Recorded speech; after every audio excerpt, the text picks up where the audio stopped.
Homenageamos hoje Aristides de Sousa Mendes, um homem que durante décadas foi votado ao esquecimento. E, no entanto, milhares de pessoas devem-lhe a vida e milhares de pessoas, de famílias, puderam existir graças a ele. Mas o que é que fez este homem para merecer primeiro tal ostracismo, depois a reabilitação e, finalmente, o respeito mundial? Uma coisa muito simples: desobedeceu. E se é preciso coragem para acatar ordens com que não concordamos, mais difícil é seguramente seguir a consciência e não as cumprir.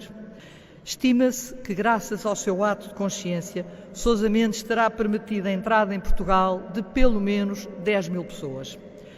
Na sua resposta à nota de culpa ao processo disciplinar que lhe foi movido, Aristides Sousa Mendes não deixa margem para dúvida. Era realmente meu objetivo salvar toda aquela gente cuja aflição era indescritível. Uns tinham perdido os cônjuges, outros não tinham notícia dos filhos extraviados. Alguns tinham visto sucumbir pessoas queridas sob os bombardeamentos alemães que todos os dias se renovavam e não poupavam os fugitivos apavorados. Muitos deles eram judeus que, já perseguidos antes, procuravam angustiosamente escapar ao horror de novas perseguições. Quantos suicídios e quantos atos de desespero se produziram, quantos atos de loucura que eu próprio assisti. Tudo isso não podia deixar de me impressionar vivamente, a mim, que sou um chefe de numerosa família e compreendo melhor que ninguém o que significa a falta da proteção à família.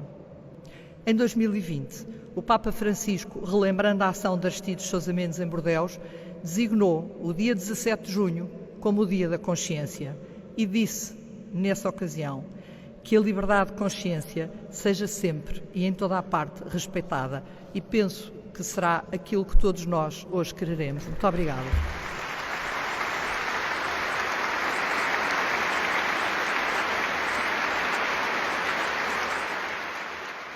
Sousa Mendes was willing to help.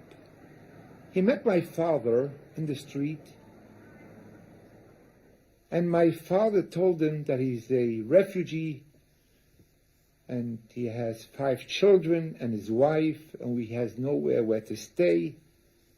Sousa Mendes offered to take him into his house. In June of 1940, we were in Biarritz, fleeing from the Germans, and every day we were more fearful because there were rumors they were on their way, they were about to come, until one day a friend of my father's came running and said, "Quick, come with me to Bayonne. The Portuguese consul is giving visas and we can get out, but you have to come right away." So that very day, within a few minutes, he went and he came here to Bayonne, and this was a street, this was a house where he came to the consulate, and there's a place where he waited for the visa, and the next day he came back with 4 visas for himself, his wife, and his 2 children. And that's how I got out alive, thanks to Aristides de Sousa Mendes, who had come here to help the Vice Consul give visas to refugees. 8 décadas passadas sobre os acontecimentos de Bordeus, é porém com sobressalto que pela Europa e pelo mundo fora se verifica que o registro histórico do sucedido pode não ter ficado suficientemente enraizado na memória coletiva das democracias que desde então foram emergindo. Lembro a este propósito o aumento evidente de fenómenos de antissemitismo, de ódio racial, de homofobia, de recusa do outro por ser estrangeiro ou diferente, assim como o recrudescimento de discursos negacionistas do Holocausto e das vidas das suas vítimas, cujo testemunho na primeira pessoa vai por força da lei do tempo começando a desaparecer. Aristides Sousa Mendes foi figura maior do século XX português.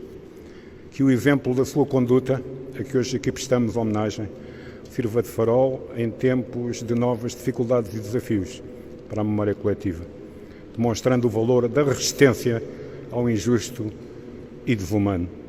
Que a sua entrada no Panteão Nacional contribua para perpetuar a sua memória. Muito obrigado.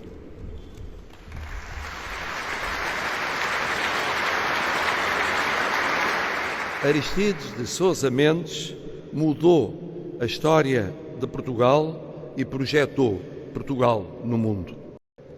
Aqui entrou Aristides de Sousa Mendes e aqui permanecerá até ao fim dos tempos, se os tempos tiverem fim, recordando-nos, nas palavras de Paulo, que não há judeu, nem romano, nem grego, nem outros mais.